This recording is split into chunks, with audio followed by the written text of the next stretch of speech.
is the speech disorder. This focuses on the physical aspect of speaking. In this disorder, children might find it hard to pronounce words correctly or misstutter, which make them hesitant to speak up. So let's go to its definition. According to the Individuals with Disability Education Act, or the IDEA, speech and language impairments is a communication disorder such as stuttering, impaired articulation, a language impairment, or a voice impairment that adversely affects a child's educational performance. So each point within this official definition represents a speech and language subcategory. So communication disorder. A communication disorder can make it hard for a child to understand or use language effectively. This can create challenges in both learning and making friends, impacting their overall school experience. The next one, the stuttering. So stuttering is a common fluency issue where a child might struggle with the flow of their speech. They may repeat sounds or words, hesitate unexpectedly, or experience tension while trying to speak. For example, a child might say I want instead of I want, which can be frustrating for them. Next, the impaired articulation. So this means a child has difficulty pronouncing certain sounds, making it hard for others to understand them. For example, they might say wappet instead of rabbit or wad instead of red. This can lead to misunderstandings in conversations and may affect their confidence when speaking. Next, we have the language impairment. So this affects how a child understands and expresses themselves. Receptive language difficulties means they might struggle to follow directions or understand what others say, while expressive language challenges can make it hard for them to share their thoughts or needs clearly, which can be frustrating for both the child and their peers. Lastly, we have the voice impairment. So these are issues related to the vocal quality. A voice impairment involves problem with how a child's voice sounds. They might have a voice that's too soft or a hoarse or even a high-pitched, which can make it difficult for others to hear or understand them. For instance, if a child's voice is consistently raspy, it can affect their participation in class discussion and lead to self-consciousness. So let's jump to the causes and the symptoms of this type of impairment. So the causes here are disfluency. So this may run in the families or increase with stress. Next is the articulation issues. The physical challenges or hearing problems can contribute. And lastly, we have the voice disorders. The conditions like acid reflux or vocal overuse. For the symptoms, for stuttering, we have the repetitions, filler words, and visible frustration. For articulation challenges, the sound errors that can make it hard for others to understand. Phonological issues, the omitting sounds or inconsistent with the pronunciation. And lastly, for the voice problems, the hoarseness or the unexpected pitch changes in volume issues. So for additional reference, I have here the state and local educational resources, a guideline or support from in the Philippines. So for helpful resources, we have the Department of Education. It mainly focuses on inclusive education and tailored learning plans, or the IEPs. Next is the Philippine Association of Speech Pathologists, or the PASP. So the guidelines for assessment and intervention. Next is the support services, the access to speech therapy in hospitals and community clinics. For local support option we have community health services. These are the local speech therapy options for families. Next is the teacher training, or the workshops to empower educators in supporting students. And for support groups and advocacy, we have the parent networks. Organizations like PAC provide valuable resources and community. And lastly, the awareness efforts, the campaigns that stress the importance of early interventions. So, speech and language impairments can have lots of effect on a child's life, influencing not just their education but also their ability to connect with others. So, first, here we have academic challenges. So, children may struggle with reading, writing, and following classroom instructions, and this can lead to frustration and affect their overall confidence in school. The next one is the social interactions. The communication difficulties can make it hard for children to make friends and engage in play. They might feel left out or misunderstood, leading to loneliness. And lastly, we have the emotional development. The inability to express oneself can result in feeling of frustration and low self-esteem.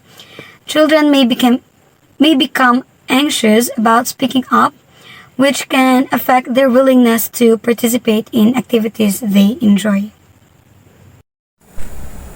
Good morning, Ma'am. Good morning, everyone. I am Angelica Aquahena. For today, I am going to discuss the different categories or the types and the traits or characteristics with speech impairment. So, when we say speech disorders again, it is any disorder that affects the person's way of saying a word or a sound correctly. So here are the characteristics of speech impairment. The first one is the difficulty in pronouncing sounds. So here, nabudlayan sila maghambal sang isa ka word. Just like for example, if pagkabal sila ballpen, lain-lain ng pag-construct nila, may pwede nga ballpen, may araman nga ballpen.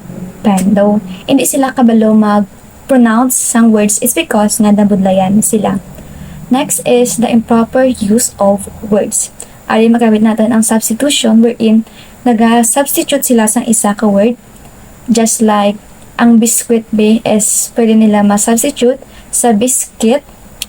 Ang basket, pwede nila ma-substitute sa biscuit. It's because nga para sila is daw naga-rhyme, which is sala, pero amo na ila nga it's because nga may speech disorder sila. The next one is the improper use of meaning. The inability to express ideas. Hindi nila ma-explain or hindi nila ma-convey ilang ideas nga gusto ihambal sa aton or sa mga nagapamati. It's because nga ang paghambal nila is hindi klaro or may isara something na sala. The inability to express ideas, as I've said. Repetitions, ibig sabihin words, syllables, or phrases is ginasulit-sulit nila. Reduced vocabulary. Since hindi sila kabalo maghambal or should I say nga may sala sa ilaway nga paghambal, it means nga ila vocabulary unlike sa aton nga wala disorder or wala speech disorder is daw gamay lang ilang words niya mga nabalaan. Kay nabudlayan sila mag-intindi sang iban nga mga mabudlay nga words and nabudlayan sila maghambal. Next is the inability to follow directions just like the left or right and the north, south, west, east. Hindi na sila kabalo if diin ang ginatudlo mo because nga nagasala ila nga isip. And others can't understand what they're trying to communicate because of the different factors that I will discuss later on. Now, let us discuss the four general categories of speech impairment. The first one is the fluency disorder. It involves chronic and repeated interruptions to speech flow. Examples na diri are cluttering and stuttering. Later on, i-discuss ko ni isa-isa and ilang mga symptoms. But ang tandaan natin is sa fluency disorder is ang flow sang sentence is utod-utod or hindi diretso-diretso. It's because nga may ara gid dia terms or words nga nagapautod or pa-stop sa ilang maghambal sa sentence or sa pag-convey sang ilang ideas. The next one is the orofacial myofunctional disorder. When something affects how you use or move your face, mouth, and tongue muscles. OMD interferes with how the facial muscles, including the tongue, are used. People who suffer from OMD might also struggle to breathe through their nose. Ang ari naman is sa OMD nag-show sang abnormal pattern sang facial or face muscles. Ang example lagi diri is tongue. Ang kung sa aton nga normal or hindi kita nabudlayan magbulag sa aton nga mouth, sa aton nga mga face, ang or tongue, sa ila is mabudlay kay may lain di ila lain na ang positions or kada hambal nila is nagalain man ang sound. Just like for example ang sa tongue is ang example din nakabutang is tongue thrusting, which is later on discuss man kung ano meaning sang tongue thrusting. So diri nabudlayan sila maghinawa as I've said sa ilong. It's because nga ang ila ginagawa maghinawa is mouth.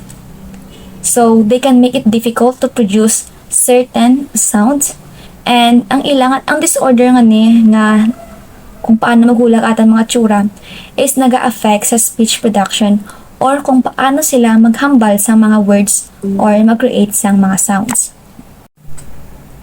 The third one is the speech sound disorder. A speech sound disorder affects your ability to say sounds clearly. Diri base mismo sa meaning is ang sound mismo lain ang pag-pronounce. For example, lain ang meaning, normal ang word para sa ila is kung sila maghambal nagalain is because of different factors. Ang examples diri are articulation disorders, mga childhood apraxia of speech, and ara man ang dysarthria. The next one is the voice disorder. Is a child who has a vocal quality disorder may have a hoarse or raspy voice due to abnormalities in the vocal cords or vocal tract. So diri is sa ano mismo, sa vocal mismo ang may diferensya. Ang ilat limog is daw paos or daw hindi clear. May ara nga daw magaras. Kag daw ko sa aton is paos lang, like kung sa mga bata is for examples are hoarseness and spasmodic dysphonia. So diri is hindi natin maintindihan mayo ang ilang nga paghambal because nga may something nga sa voice nila nga madamol or magaras nga hindi nga nagapugong sa aton para maintindihan ang anda nga ginanamin nga hambalon. So now, let us go to the types of speech impairment. The first one is the stuttering. It is a speech disorder that interrupts the flow of speech. Of course, under ang stuttering sa kagina nga sa fluency disorder is because nga, as I've said earlier, nagautot ang istorya. For example, they may repeat or stretch out a word, a syllable, or a consonant or vowel sound. Or they may pause during speech because they have reached a word or sound that is hard to get out. So sa stuttering is pwede nga ang example diri is isa ka word na padugay nila maghambal. For example, mahambal na bata nga I want to muna dugay ila nga paghambal sang hapos pa lang hambalon pero para sila is budlay. May araman instances nga feel nila maghambal sila sang word is nabudlayan sila kay may naga-block sa ila nga diri nga may naga pauntat sa ila maghambal sang gusto nila hambalon or is amo na ang causes nga naga-pause sila samtang naghambal. For example is the dog is barking. Nung naga-pause sila, it's because nga nabudlayan sila or naga-loading pa ilang utok sa ano nga hambalon. Meron man nga paghambal nila sang or naga-liwat-liwat repetitions ang ila. For example, I play na muna ang meaning sang stuttering. Ibig sabihin, gina-repeat or gina-stretch out nila ang words or sila sang sentence. Ginapadugay or naga-pause sila during sang ilang paghambal sa isa ka sentence. The second one is cluttering. Cluttering is a speech disorder characterized by a rapid and disorganized speech pattern that can make it difficult for listeners to understand the speaker. To qualify as cluttering, the person's speech must also have excessive amounts of like or so, or speech disinfluences, an excessive exclusion or collapsing of syllables, or abnormal syllable stresses or rhythms. So diri is daasig maghambal ang bata. That is why hindi is naton maintindihan kung ano gusto nila hambalon kaya naga-blend or naga-merge ang words kag ang next nila nga word nga hambalon. So ilang paghambal sa mga is tamang kadamo nga naga reason nga akis uuntat ang paghambal mo kay hindi mo na sila maintindihan. So sa tamaan ka todo sa by cluttering ang amo na naga-lead nga hindi mo tapos ang thoughts or sentence ng bata, ang making it challenging sa nagapamati. Mayroon ang awkward pauses as the child struggles to organize their thoughts while speaking. Nagauntat diri ang bata kaya nagapanumdum pa sila sang ilang nga ihambal nga next. For example, so I went to the park and we played with like the balls, and there were a lot of kids, and I think we had fun, but I don't really remember anything, doon muna ila ang stuttering vertica dasi kan ba nila pero damo ang speech disfluencies. Tongue thrusting. It is a habit or movement where the tongue pushes against the roof of the mouth instead of curling around the top teeth during speech. For symptoms na are lisp or pronunciation of sounds, difficulty articulating certain words, mouth breathing, teeth grinding or bruxism. For example, replacing S to TH to the, like saying sun to fan. So, ang sa diri sa tongue thrusting is kinatawag na ang tongue thrust or tongue tie. Ay ang ilang tongue is tamaan ka forward. Kung sa atong naga-relax lang sila is tamaan ka forward, resulting in TH sound every time na nagahambal sila sang S. For example, mahambal sila nga sit, ila is fit. Is ang nagalapaw gid ang ilang nga tongue sa maghambal. For example, ang sheep nagambal nga fit. Amo na ang example sang tongue thrusting.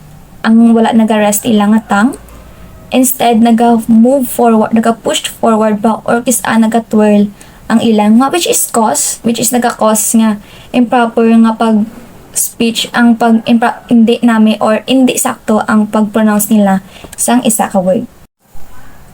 Articulation disorder. It is a type of speech sound disorder that affects a person's ability to produce specific sounds correctly. The symptoms are adding sounds or syllables to words that don't belong there, always substituting one word for another or one sound for another, and another one is the omission. Example is saying wabbit instead of rabbit. Diri is gina-substitute nila ang wabbit sa rabbit. Gina-isla nila ang letter R sang W's because nga muna ila ang mahambal nila, mas mahapos sa ila. Ang another one, ang sa adding is nagadugang sila sang words, diba nga wala dito. For example, ang hambal sila nga play. Kung ihambal nila ang instead nga play, ihambal nila is play. Ibig sabihin, nag-add sila sang sang doon muna. Ang submission naman is ginabuhinan isa ka word or isa ka letter ang ihambal nila. For example, cat. Since nabudlayan sila, ang ihambal nila is ka. Amo na ang articulation disorder. Dysarthria. Dysarthria occurs when damage to the brain causes muscle weakness in a person's face, lips, tongue, throat, or chest. Muscle weakness in these parts of the body can make speaking very difficult. Symptoms are slurred speech. So, for example, diri is, for example, I want to cook kugko. Kay nabudlayan sila, ang ilang muscles is tamaan ka weak. So, ang gusto nila hambalon is hindi nila mahambal because hindi kaya sang muscle nila i-produce ang amo na nga sound. Ang another one are the mumbling, the speaking too slowly or too quickly. Example is the cat is sleeping. Daw kung para sila is hinay na sila maghambal and perti kadugay. Soft or quiet speech, daw ang mundo kagina is daw mahinhin sila, nga daw mga inosente nga, o ang ilang nga pag-istamaan gid ka soft kay weak gani ilang nga muscles. And maara sa dysarthria nga ni is nabudlayan sila maghulag sang ilang nga mouth or sang ilang nga tongue. Pwede man din nga causes yan sa mga adults is ang mga stroke bala, ang wherein daw di nila mahulag ilang nga ba or di na sila ka-produce sang sakto nga sound. So ari sa dysarthria is amo man ni budlay kay muscles nila are weak. Next is apraxia. It is where a person has difficulty planning and coordinating the movements necessary for speech.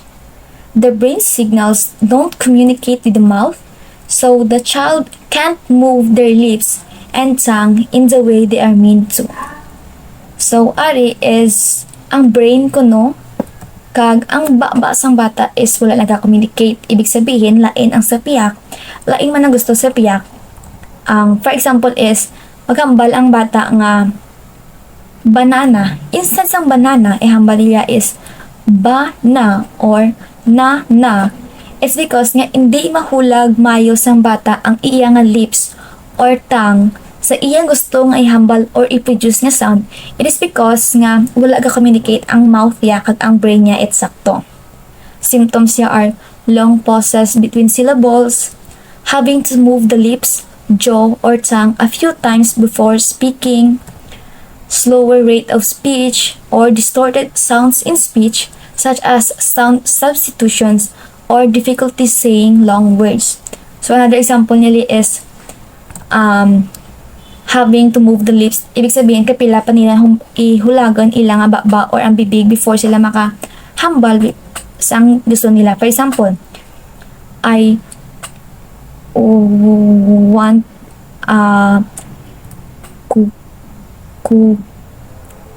cookie, or pwede man alam instances nga ang cat pinapronounce nila as cat.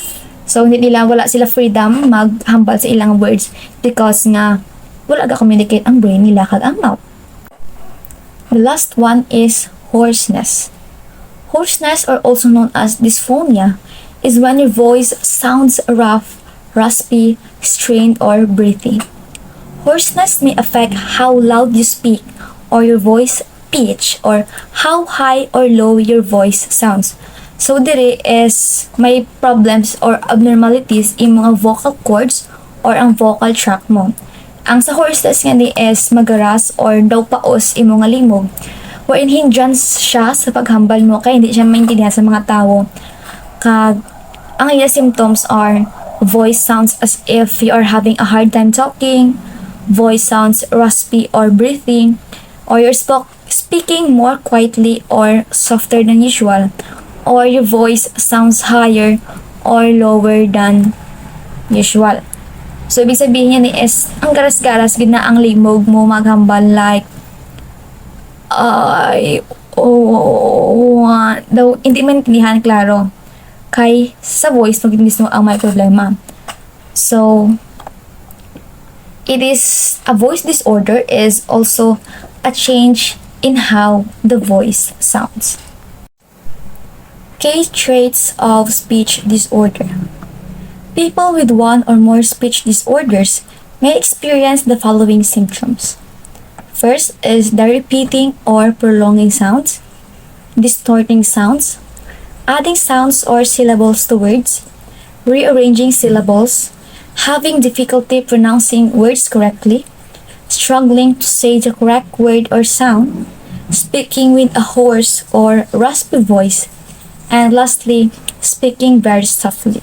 So here are the symptoms para mas makapo sa teacher or sa imo nga as a student ma-identify ang isa ka student or ang kilala niyo, friends or someone out there nga may speech disorders. If naga kaagi or naga-show sila sang amo nga nga symptoms, one or more, ibig sabihin may ara sila nga disorders nga ginatawag nga speech disorders.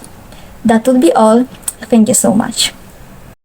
Hello everyone, I'm Herdian Paranga and today I will discuss the categories, types, traits, characteristic with language impairment. Language impairment refers to difficulties with understanding, speaking, reading, and or writing language, which can affect communication in daily life. It is also a disorder that involves the processing of linguistic information. So, ang language impairment can be developmental, acquired, or ang result sa neurological condition. So, the language impairment can be categorized into two: the developmental language disorder and acquired language disorder. So, first is developmental language disorder. A neurodevelopmental disorder characterized by difficulties with language acquisition and use, despite normal intelligence and hearing. So, ang developmental language disorder is is neurodevelopmental disorder nga maka-affect sang language acquisition sang isa ka tawo. So, example sang developmental language disorder is ang bata nga naga-struggle gidya sa vocabulary kag sa grammar kag sa sentence structure niya. Next is acquired language disorder, a language impairment resulting from brain damage, injury, or disease such as stroke or traumatic brain injury. So sa acquired language disorder naman is naga-result siya sang sang brain damage or sang disease.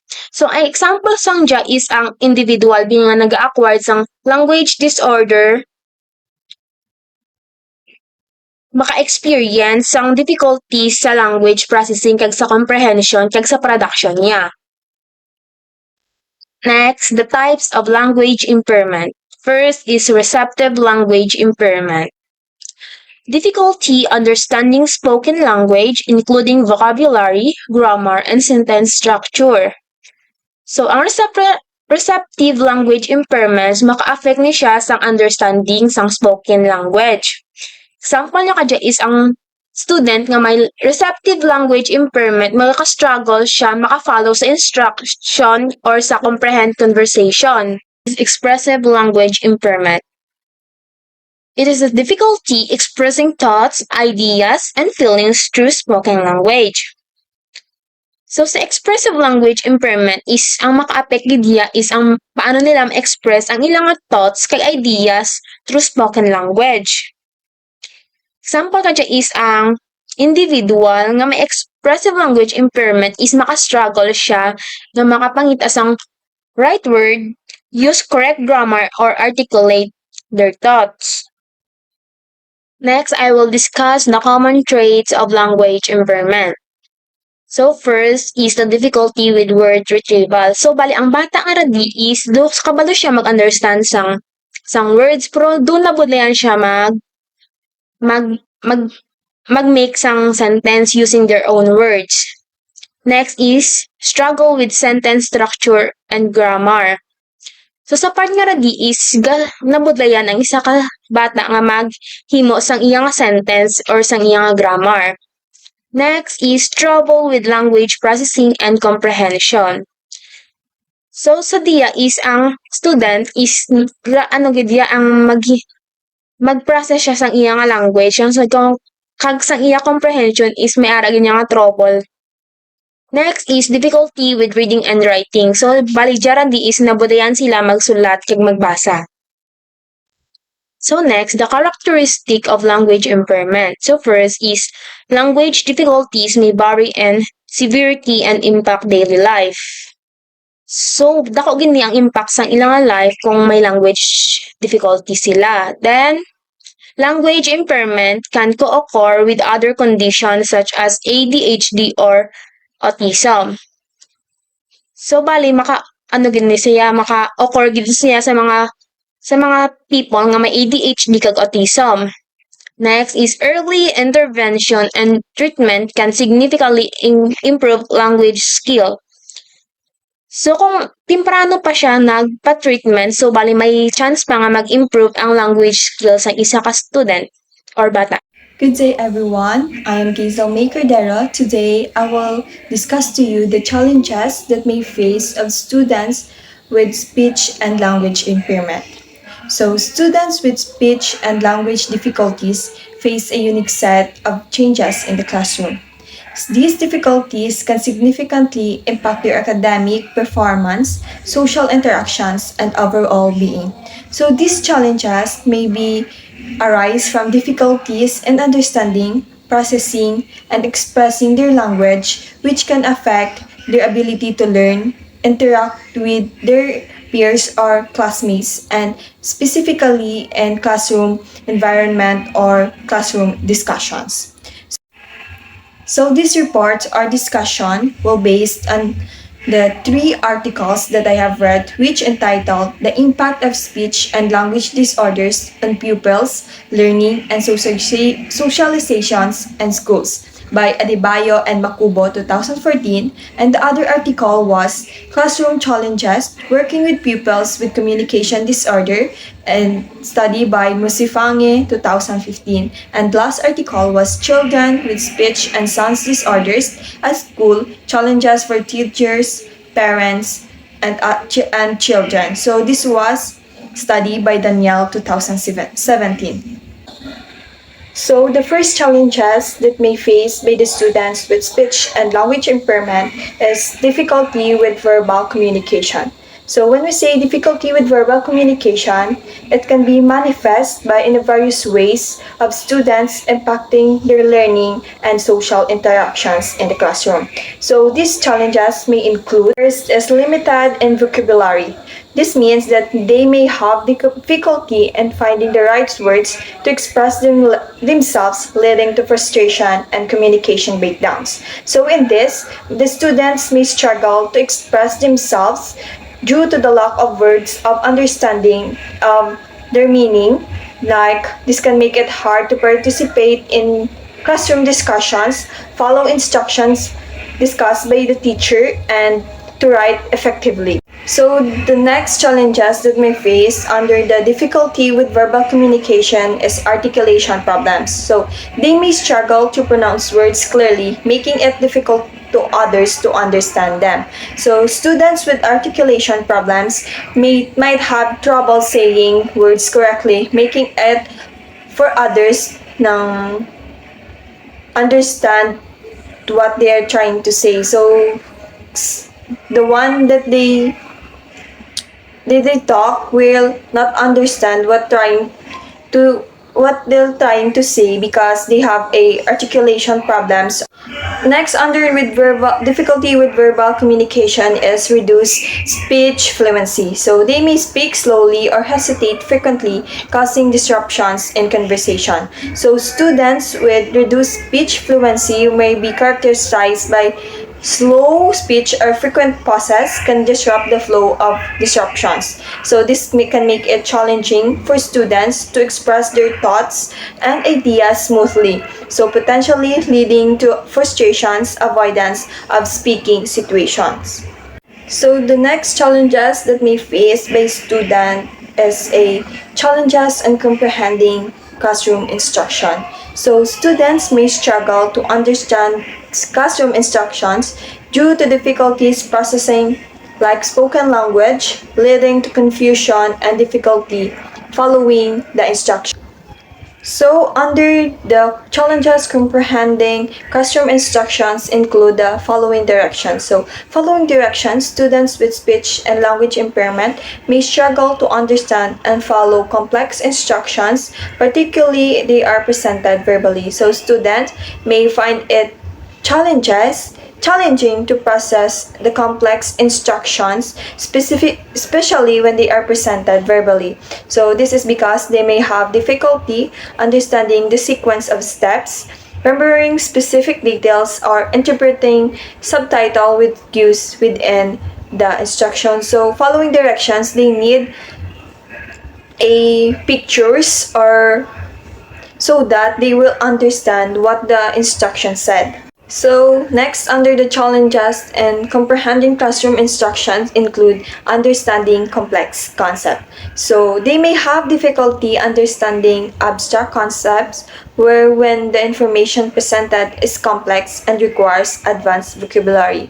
So, student may find it complex, and particularly when these concepts are abstract or requires advanced vocabulary. This can make it challenging for them to understand and engage with academic material, potentially leading to them frustrations and academic difficulties.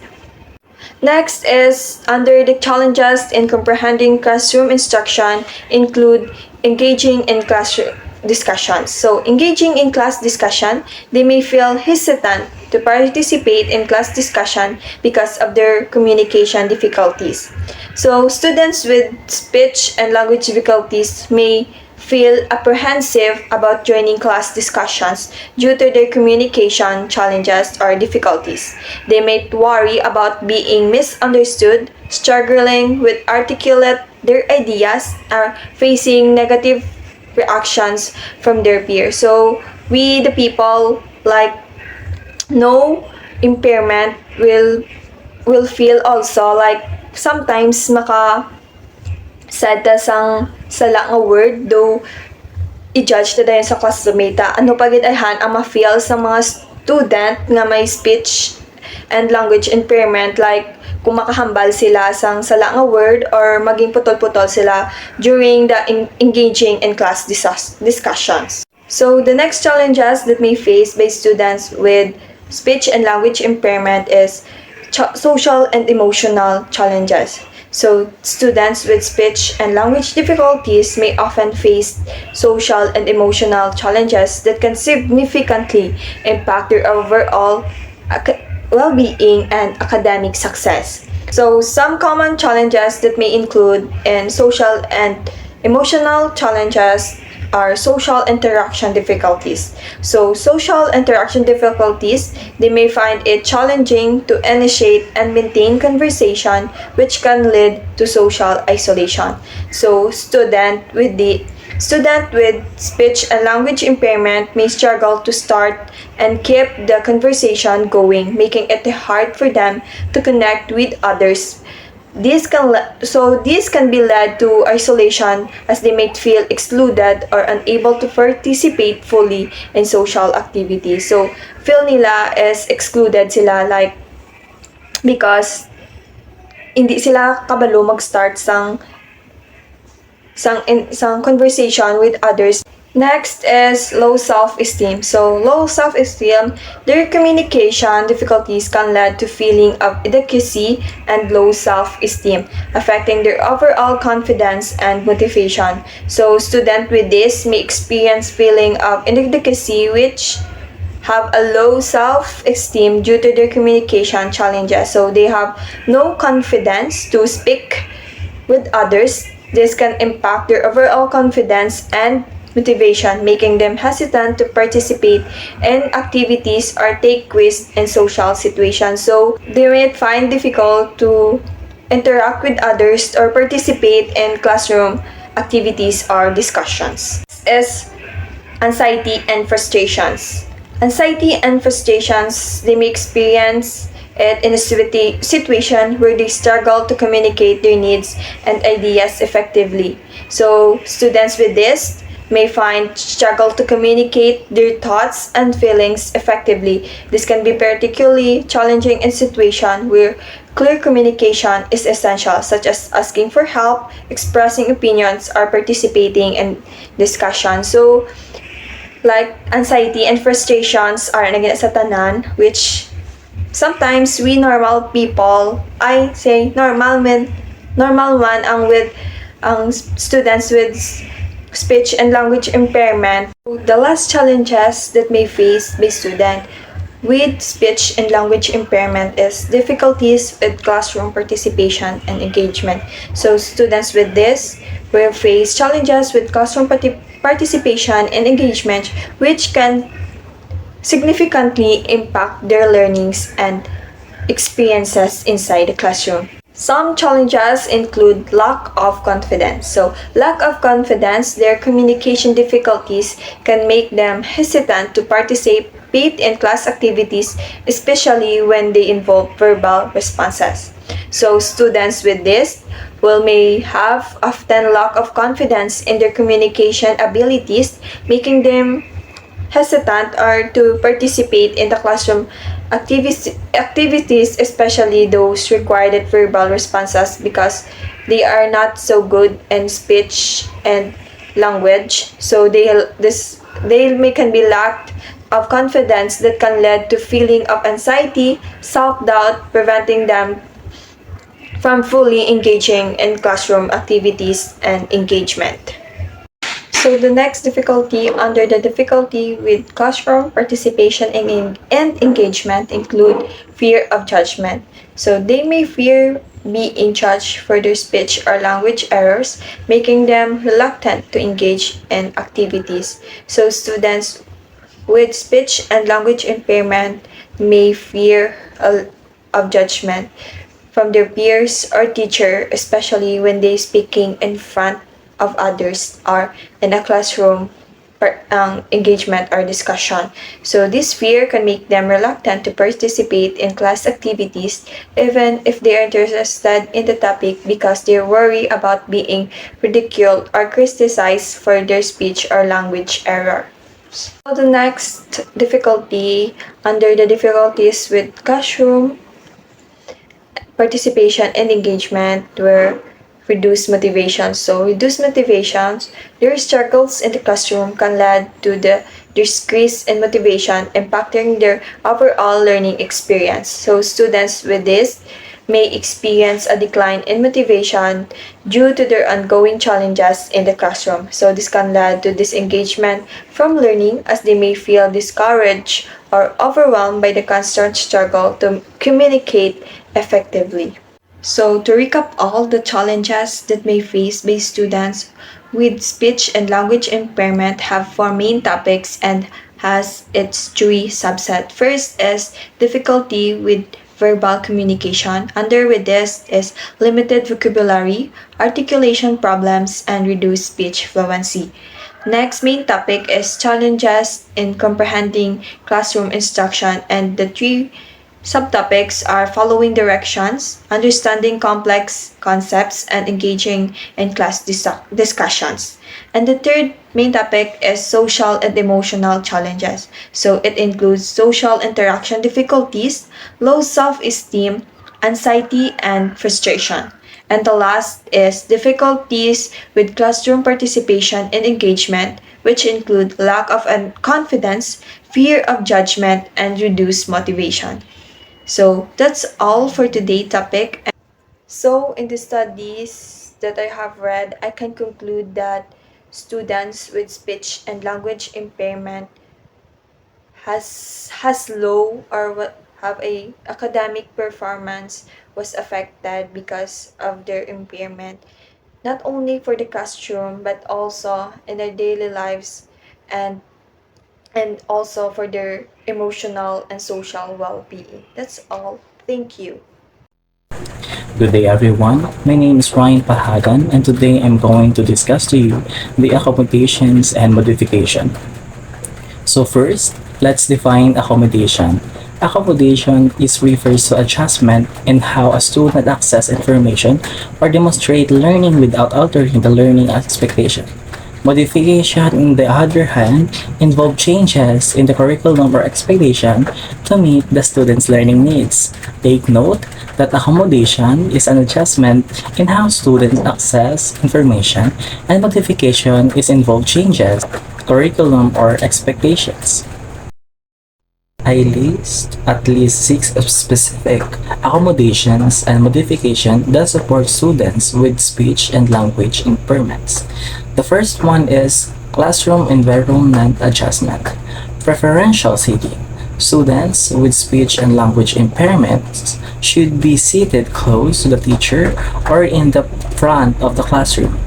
This positioning helps them better focus on oral instruction, gestures, and other nonverbal cues that enhance understanding. Quiet space for communication practice.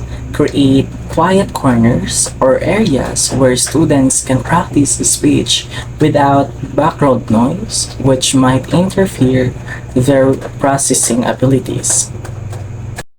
The second one is instructional strategies.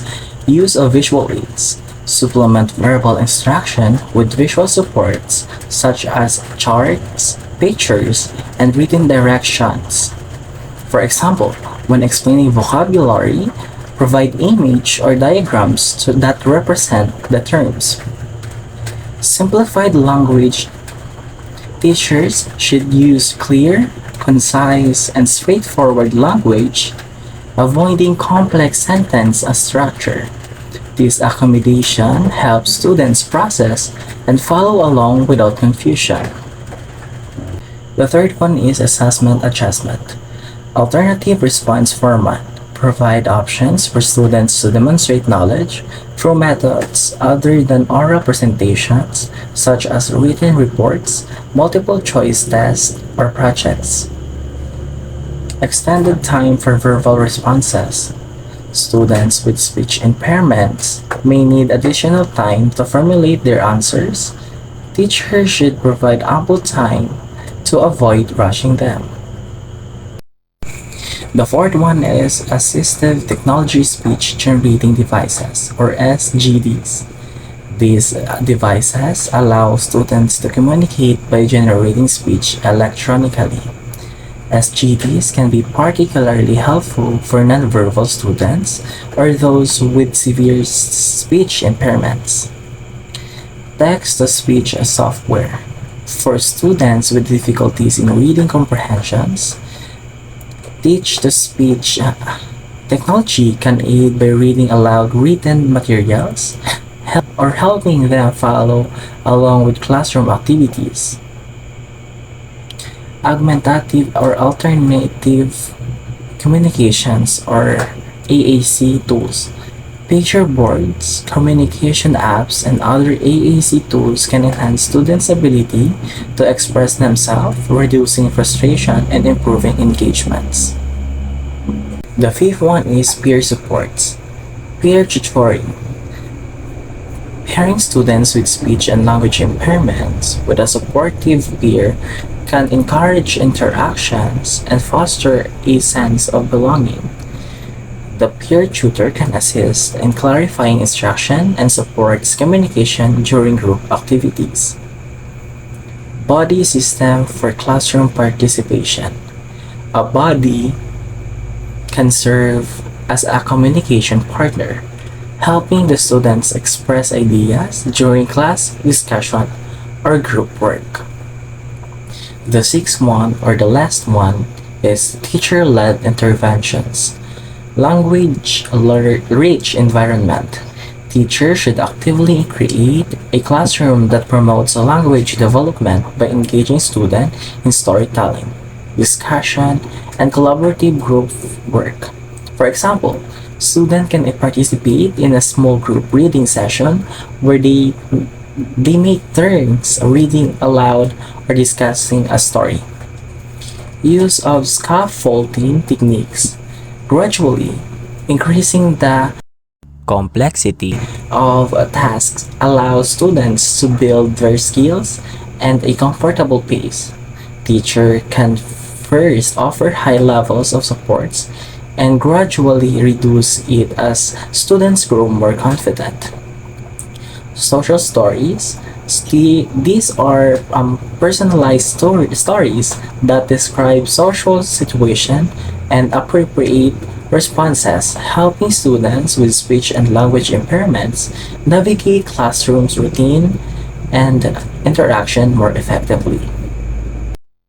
Examples of effective strategies in inclusion and participation.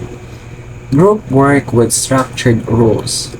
In cooperative learning activities, assign students with speech and language impairment specific rules that align with their strength. For example, a student might be responsible for organizing materials, contributing ideas in writing, or sharing nonverbal feedback during a group discussion. So this allows them to participate without the pressure of constant verbal communication. Interactive whiteboard activities. Use interactive whiteboards to engage students with speech and language impairments in lessons.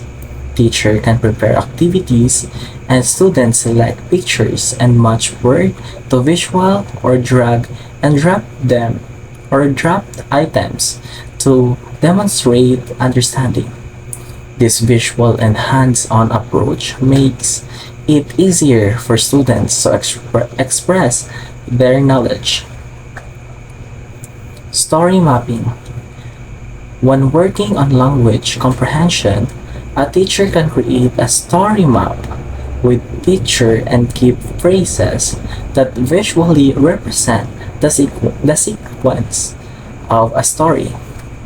This helps students follow the plot and contributes to discussions by pointing out or writing down parts of the map, reducing the need for conflicts with verbal explanation. Drama and role playing. Encouraging students to participate in drama and role playing activities can enhance communication skills in a low pressure, supportive environment. For example, students can act out characters in a story using props or visual cues that support their speech, or they can engage in a role play scenarios to practice conversational skills. So the conclusion. The inclusion of students with speech and language impairments in the classroom requires thoughtful planning, a flexible approach, and ongoing collaboration between teachers, students, and peers. By incorporating accommodations like visual supports, assistive technologies, peer supports, and differentiated instruction, educators can create an environment where all students are empowered to learn, communicate, and actively engage in the classroom community.